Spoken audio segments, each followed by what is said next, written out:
وكذلك أوحينا إليك روحا من أمرنا ما كنت تدري ما الكتاب ولا الإيمان ولكن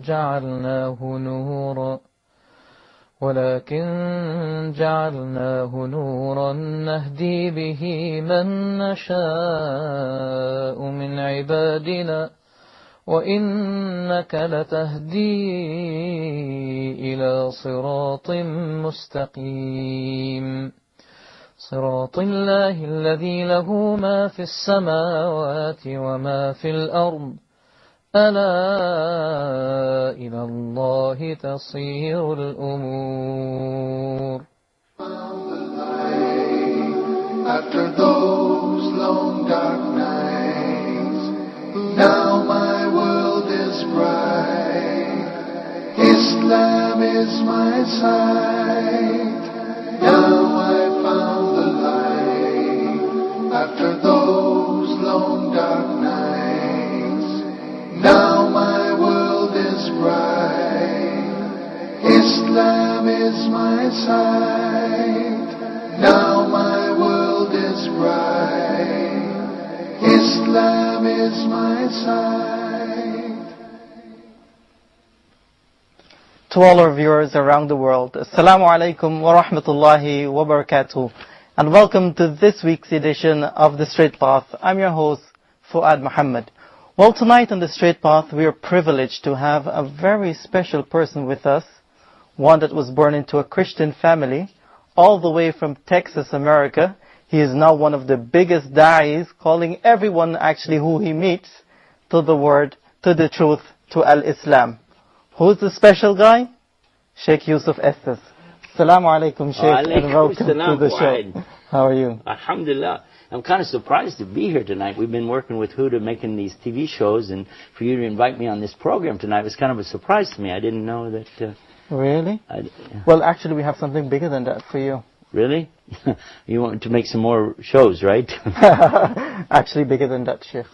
You know, we've been working on that one called, it's called Beauties of Islam. Mm-hmm. The one is called Ramadan Reminders, and then we got the one called the Muslim Mailbox. But actually, Sheikh, we didn't call you here to talk about the shows. No? No. We want to know how a Christian preacher became a Muslim. Everybody asks me this story. You sure you want to hear this? Again. Again and again.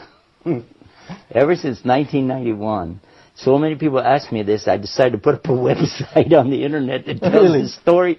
Yeah, in the story on there, it's actually true. It's so true, but even now when I read it, I start crying. Because I remember how I used to be and how I am now, and I remember that man who helped me get to Islam.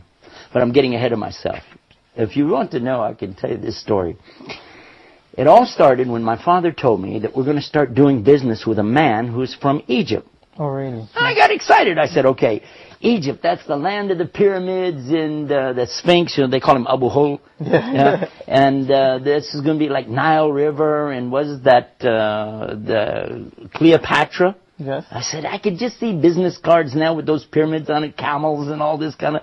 And then my father, he says, and he's a Muslim. Muslim. I said, a what? He's Muslim? Oh. I was thinking, of all the things. I said, Dad, you know we can't do business with a Muslim? He said, why? I said, you know, because my father knew these TV evangelists. Maybe you heard of some of them, like Jimmy Swaggart and Jerry Falwell and all these different guys. And he knew them. And the things that they said about Islam, the way that they used to put down Muslims in the Quran, and the horrible things that were being said. And, by the way, not true, but I didn't know that. So I'm saying to my father, you know, these guys are hijackers. They're kidnappers. They don't believe in God. They worship a black box in the desert. And they kiss the ground 5 times a day. So my daddy's saying, no, you got to meet this guy. He's really nice. We're going to do business with him. And I said, I'll meet him on one condition. He said, what is it? I said, we do it my way. He said, what's your way? I said, okay, I want to come from church. It's got to be on Sunday. And then what I'm going to do, I'm going to come to him. I'm going to stop and eat or nothing. Directly to him. And I will have my cross. I used to wear a cross on my belt loop. About that big. Okay? And I had a Bible that I carry under my arm all the time. and I have a cap on my head, and across the top of the cap it says, Jesus is Lord. And that's the way I want to meet this guy. Well, my dad said, okay, Sunday it is. Okay. We had a store in the mall in a place called Grand Prairie, Texas. And so in the store, we go to meet him on Sunday, you know. Now, I was ready for this guy, and I imagined, what's this guy going to look like? You know, he's going to be wearing one of those long white robes, and he's going to have a big outer garment thing, what they call a bisht over that, and he's going to have a turban on his head, and he's going to have an eyebrow that goes all the way across from one side to the other, a huge bushy beard that he'll have, and a big sword that he's going to be carrying. I think I was looking for somebody that's a cross between Attila the Hun and the Ayatollah Khomeini. I had no idea. So when my father took me in, I was nervous, you know. Here, I'm going to meet this guy. Oh, he's going to be a Muslim. Oh, boy. You know, but I'm going to hold the faith of Christianity high in front of this guy. We went in the door, you know. And my father said, here he is. I said, where's the guy, you know? And he brought him over. And I said, this? Because he wasn't wearing any clothes like I was thinking. He was wearing normal, everyday clothes, like you're wearing, you know. And he didn't have even a beard. And he didn't have any hair. Actually, he's bald-headed. Oh, really? And I said, this man is... And he had something Egyptians have. Not all people in the world have this thing. But Egyptians have something very special called ibtisam. Ibtisam. Well, you know what is ibtisam? Smiling. Smile. He has a big, beautiful smile.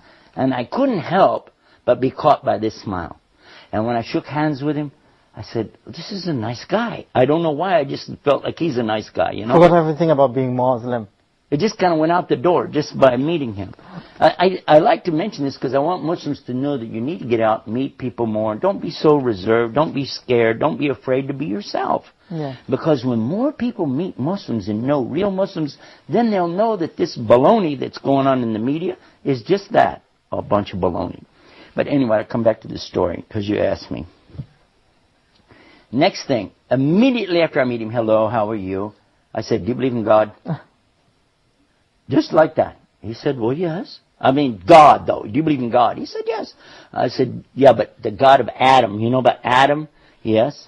Abraham. There's a funny story about this, but I'll tell you later about Abraham. There's something very key about this. Okay. He said, yes. I said, Moses. He said, yes. David, Solomon, yes. So you believe in all those? Oh, okay. You believe in the Bible? He said, yes. You believe in the Old Testament, though? Yes. But you don't believe in the New Testament? He said, yes. Too many yes. I'm going, what? How?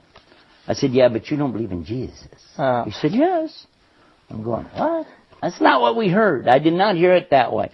I said, yes, but you don't believe he is the Christ, the Messiah. He said, yes. I'm going, wait a minute.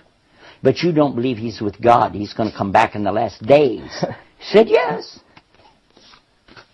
I said, this guy's going to be easy. I can convert this guy. Immediately, I took him out to have a cup of tea. And we sat together in a little cafe right by my dad's shop. I remember reading that on that I was actually, why did you take him out for that cup of coffee after you met him? Because I was going to convert him.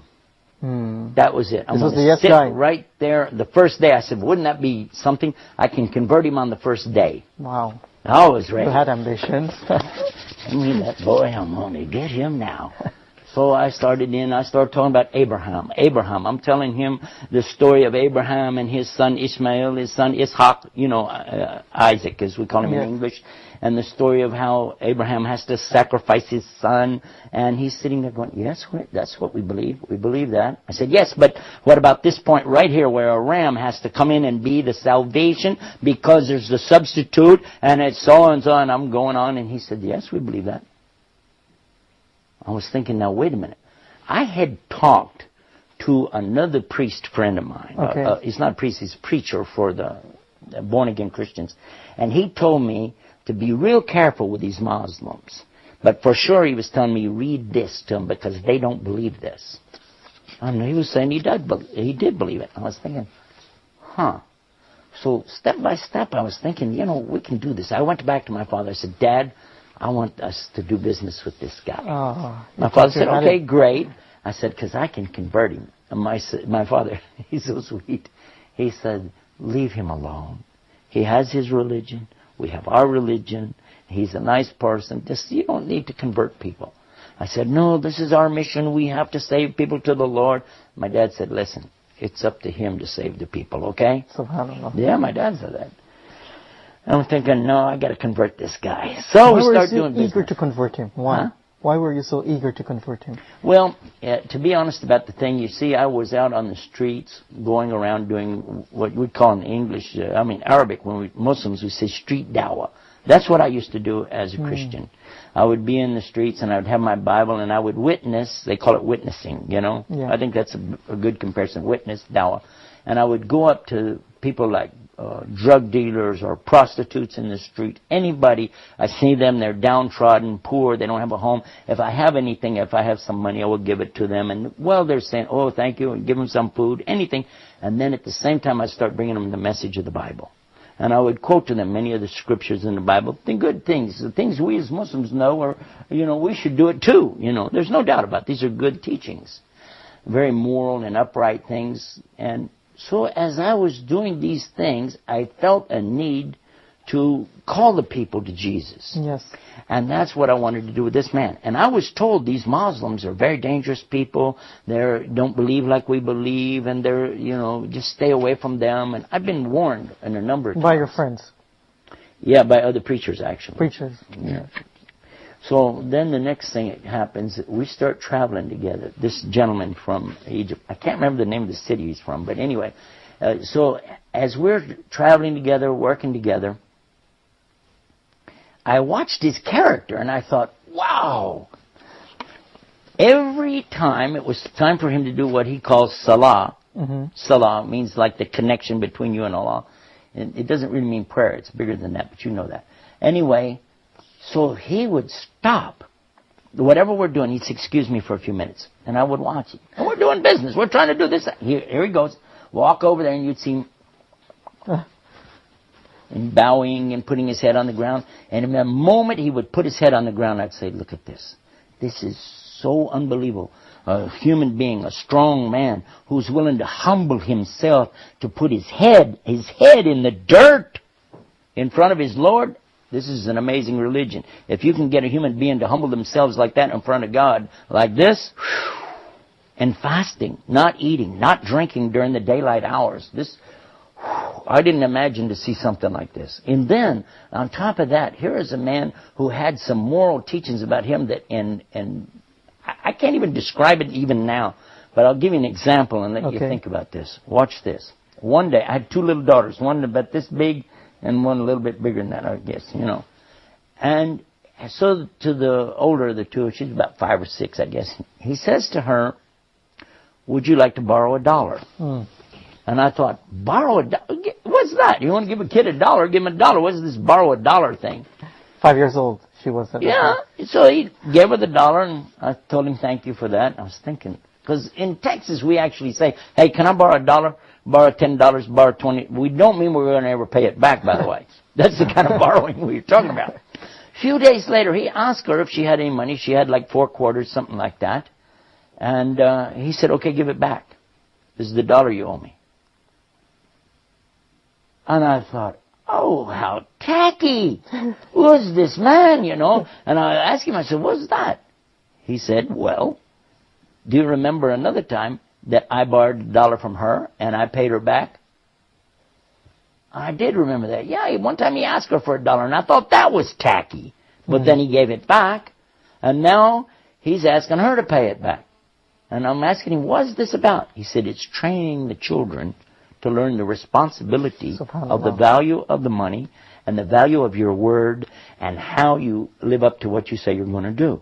He said, and it was less than 2 days, not because children's memory wouldn't last that long, but within 2 days, you know, he did this. And I realized that this is a huge teaching in business. And he said, and another point is, it must never be more than the original amount. Because no riba in Islam. There's no usury, no interest. I thought, wow. I said, let me watch this guy a little bit more, you know. Step by step, I watched his character. And then one time we would go to these like flea markets and things like that, put out these tables with